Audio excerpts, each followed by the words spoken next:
Salve, salve, nação rubro-negra, aqui Marquinhos Assunção, chegando nesse sábado, dia 6, na manhã desse sábado, dia 6 de setembro de 2025, para trazer as últimas informações e as principais notícias do rubro-negro mais querido do Brasil e do mundo, o Clube de Regatas do Flamengo. Porém, antes da gente trazer as notícias do Flamengo, eu peço a você, rubro-negro, que ainda não é inscrito no nosso canal, que se inscreva, que deixe o like, que compartilhe os conteúdos nas redes sociais e que, por fim, você ative o sininho das notificações para que o YouTube possa notificá-lo de tudo que tiver acontecendo de novidade aqui no nosso canal. Que também você, se tiver a oportunidade, hypar o vídeo para que a gente possa alcançar ainda mais rubro-negros, levando esse trabalho que fala essencialmente de Flamengo. Dito isso, vamos às notícias do Mengão.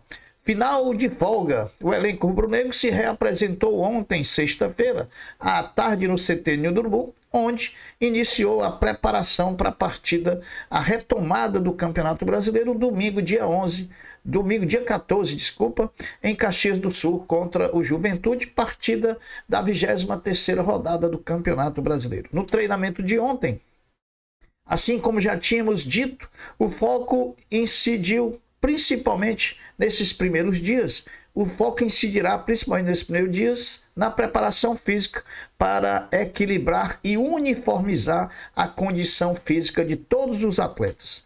A atividade de ontem veio acompanhada da expectativa em torno de 3 nomes: Jorginho, Pulgar e Alexandro.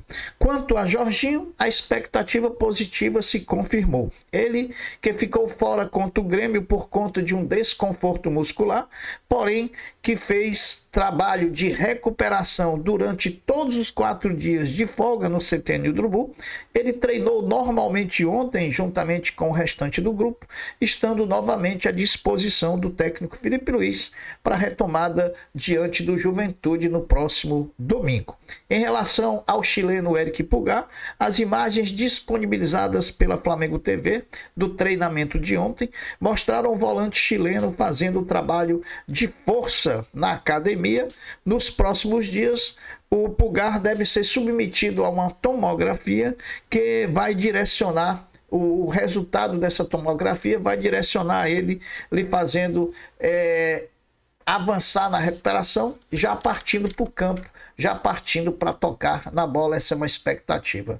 Sobre Alexandro, lateral esquerdo Alexandro, que recupera de uma lesão muscular na panturrilha esquerda, apesar da expectativa da volta ser já para a próxima partida contra o Juventude, nós não conseguimos confirmar, nem pela própria comunicação do Flamengo, nem pelas imagens disponibilizadas da Flamengo TV, a situação do jogador. Ao longo do dia, o Flamengo deve informar através de um boletim médico nas redes sociais a situação de Alexandro, Pulgar e Jorginho, com certeza. O elenco rubro-negro volta a treinar daqui a pouco, hoje sábado, daqui a pouquinho, 9h30 da manhã no CT Ninho do Urubu, retomando assim a preparação para a partida diante do Juventude na próximo domingo. Lembrando que amanhã domingo também teremos treino no mesmo horário, às 9h30 da manhã. O atleta Bruno Henrique, que teve pena definida em julgamento no Superior Tribunal de Justiça Desportiva, treinou normalmente com o restante do grupo. Sobre a situação do Bruno Henrique, o Flamengo, em relação à pena acometida sobre o atleta, o Flamengo aguarda simplesmente a publicação do acórdão do julgamento para que ele possa interpor recurso sobre essa decisão, recurso esse que vai ser que vem combinando com o pedido de efeito suspensivo dos efeitos da decisão. Então, o efeito suspensivo é nada mais, nada menos do que suspende a decisão por enquanto não se realiza o julgamento do mérito pelo pleno do tribunal. Lembrando que no pleno do tribunal são 9 participantes e aí aumenta-se a possibilidade do Flamengo tentar reduzir essa pena. Eu, um pouquinho de experiência que eu tenho, acredito que o Flamengo vai conseguir reduzir, até porque a pena imposta ao Bruno Henrique, ela atrapalha muito mais ao Flamengo do que ao Bruno Henrique. Quando suspende o atleta de 12 partidas, se pune muito mais ao clube do que o próprio Bruno Henrique. O Bruno Henrique deve ser punido com a cobrança de multa. Se a cobrança de multa é 60, aumenta para 100 e diminui o número de jogos. É isso que o Flamengo vai buscar. Logicamente que o Flamengo também vai arguir a prescrição da situação, né, do processo. Eu acho que, como a prescrição no julgamento inicial foi 3-2, bem apertado, não teve unanimidade, olha, é uma saída que pode ser concedida ao Flamengo nesse recurso que vai ser interposto junto ao Superior Tribunal de Justiça Desportiva. O Flamengo fará, nesse mês de setembro, apenas 5 jogos, até por conta da data FIFA de setembro que nós estamos vivendo nesse momento. Serão 3 jogos pelo Brasileiro, contra Juventude, Vasco e Corinthians, e 2 jogos pela Libertadores, ambos os jogos contra o Estudiantes de La Plata. O Flamengo joga dia 14 de setembro, um domingo, contra o Juventude, joga uma quinta-feira, dia 18, contra o Estudiantes no Maracanã, depois no dia 21 volta ao Maracanã para enfrentar o Vasco pelo Campeonato Brasileiro, no dia 25 de setembro, outra quinta-feira, vai à Argentina enfrentar o Estudiantes de La Plata no jogo da volta, e no dia 28 o Flamengo encerra a participação em setembro, jogando contra o Corinthians lá na Neoquímica Arena. São, portanto, aí os 5 próximos jogos do Flamengo no mês de setembro. Hoje, sábado, daqui a pouco, às 9h30 da manhã, na Gávea, o Flamengo, categoria sub-20, recebe o Vasco da Gama em partida válida pelo Campeonato Carioca da categoria. Partida essa que vale a liderança do campeonato. A Flamengo TV transmite a partida. O Flamengo, nesse momento, é o segundo colocado, com um jogo a menos que o Vasco. O Vasco tem 12 pontos em 5 jogos, o Flamengo tem 10 pontos em 4. Uma vitória do Flamengo. Continua o Flamengo tendo um jogo a menos, mas, porém, vai assumir a liderança do campeonato. Então, 9h30, com transmissão da Flamengo TV, tem Flamengo e Vasco pelo Sub-20.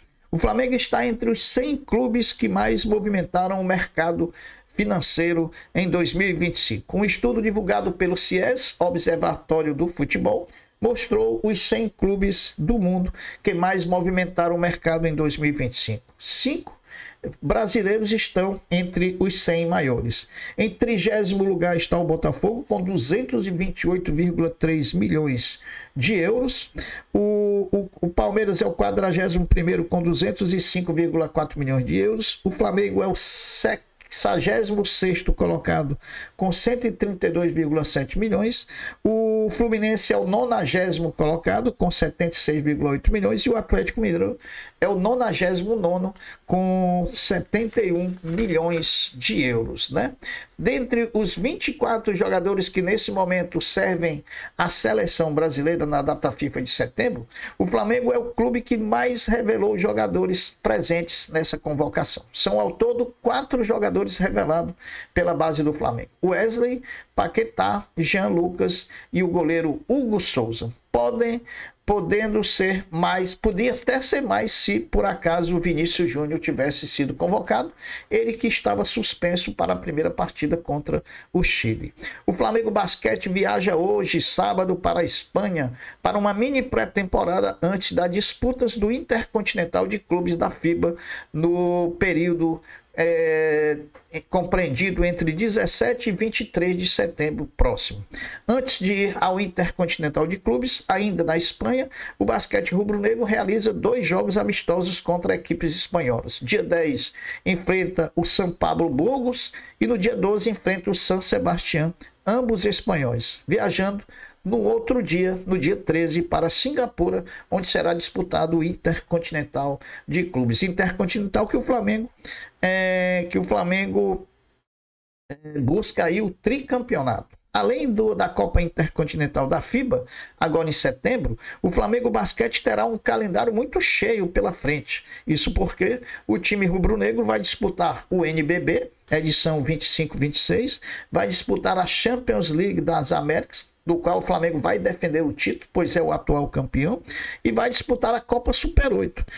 Devendo-se mencionar que a participação na Copa Super 8 está devidamente dependendo da boa performance do Flamengo na disputa do primeiro turno do NBB 2025-2026. Meus amigos, encheu os olhos de todas as exibições dos uruguaios rubro-negros Arrascaeta e Varela jogando pela seleção uruguaia contra o Peru na disputa das eliminatórias da Copa do Mundo. Ontem, na quinta-feira, na vitória por 3-0 diante do Peru pelas eliminatórias, os dois foram os destaques da Celeste Olímpica na última rodada das eliminatórias. Então, Varela e Arrascaeta estão fazendo no Uruguai o que já estão fazendo no Flamengo, jogar bem, sendo decisivo e tendo uma performance muito aceitável aqui por nós rubro-negros. Na manhã de ontem, sexta-feira, no CFZ, Centro de Futebol Zico,